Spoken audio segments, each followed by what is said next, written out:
the series that we can add up have to be numbers that are getting progressively smaller. And by that I mean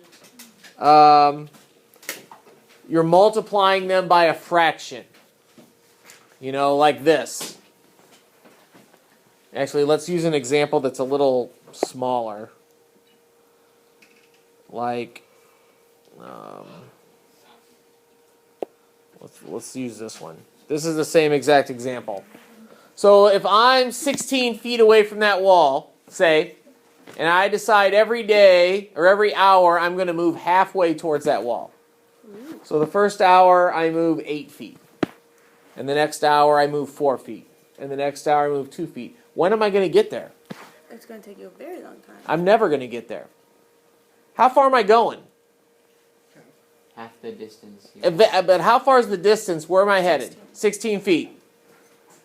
And I'm basically going to travel 16 feet over my lifetime trying to get there, but I'm never going to get there. So that's the concept of adding up an infinite series. I'm going to take an infinite amount of steps to get to that wall. If I keep adding it, I'm going to have 15.99999 or whatever, but I'm never going to get there. So that's what we're talking about today. Okay? The common ratio has to be between -1 and 1. So it's going to be some sort of fraction less than 1, greater than -1. A half, a third, 2/3, -1/3, -1/2. Those are your common ratios for this to work. You can't have a common ratio of 3.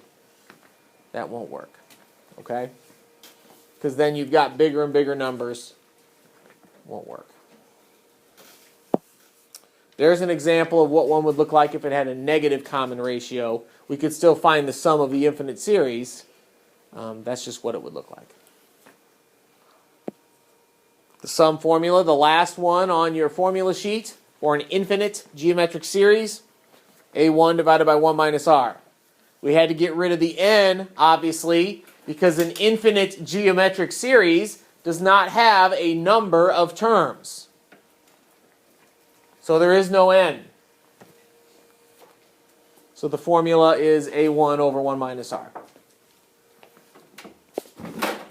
In the first example, to use the formula, we have a1, which is 8, over 1 minus the common ratio.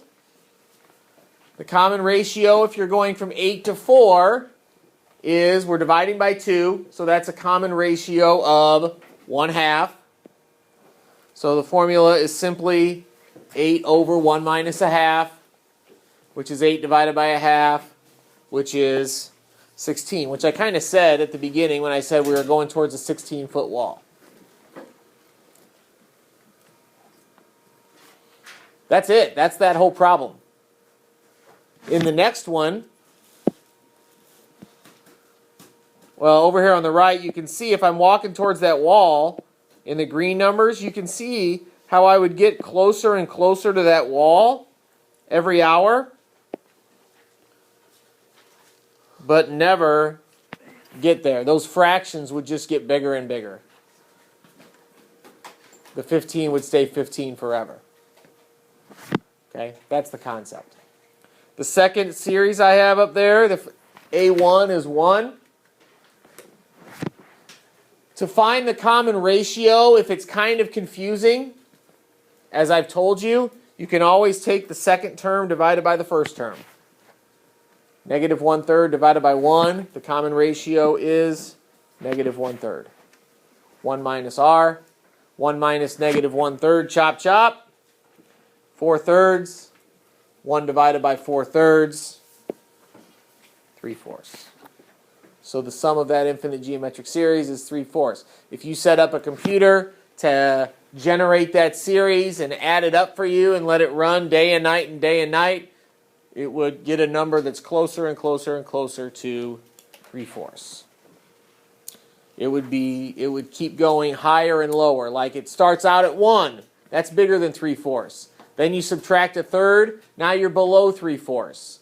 Then you add a ninth, now you're above 3/4. Then you subtract, now you're below. And you're kind of wavering right around 3/4. That's kind of how that works. Okay? You do this one. Find the sum of the infinite geometric series. Correct answer is 9. Everybody feel good about that? Yep. 1 minus 1/3 is 2/3. 6 divided by 2/3 is 9. Next example we can skip or you can do on your own. Same idea. That would be negative 8/3. If they try to give you one that looks like this, if you put that into the formula, you'll get an answer. You get an answer of negative 1. 17 over 1 minus 2. But what you have to realize is that series is getting bigger. So if the series is getting bigger, you can't find the sum of an infinite series like that. Hello.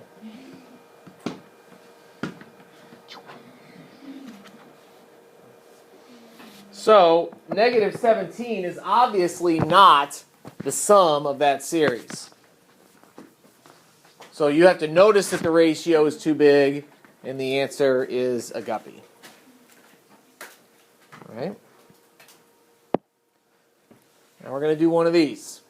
Find the summation from 1 to infinity of 9 times 1/2 to the n minus 1. Incredibly simple if you did your homework yesterday. All you need to notice is that comparing the expression next to the summation to the recursive formula, you have everything you need for the sum of an infinite geometric series formula, don't you? What are we going to put in for a sub 1? Anyone? 9. And what are we going to put in for r? 1/2. Because that's where they are in the recursive formula.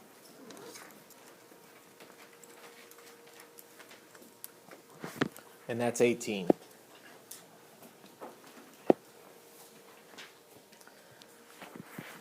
To express 0.12 repeating as a fraction, first you have to understand how to express 0.12 as a fraction. 0.4, and you would all agree, 0.4 is 4/10, correct? And you would also agree that 0.38 is 38 over 100. Okay, we're back at Davenport here, or Congerfield. What would 0.215 be? Pre-reduced. Yes? 21.5 over 100. 1,000. 215 over 1,000. Okay, so everybody's good there. So now let's go back to this problem. We know that if it was 0.12, it would be 12 over 100. 0.12 repeating is 12 over 99. And you reduce it. So when you add the repeating bar, it changes it from 100 to 99. And you reduce it to 4/33.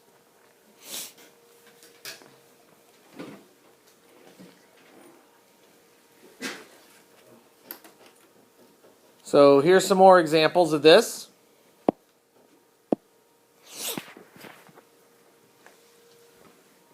.653 repeating would be 653 over 999.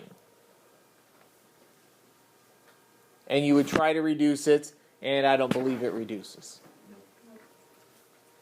0.7 repeating would be what?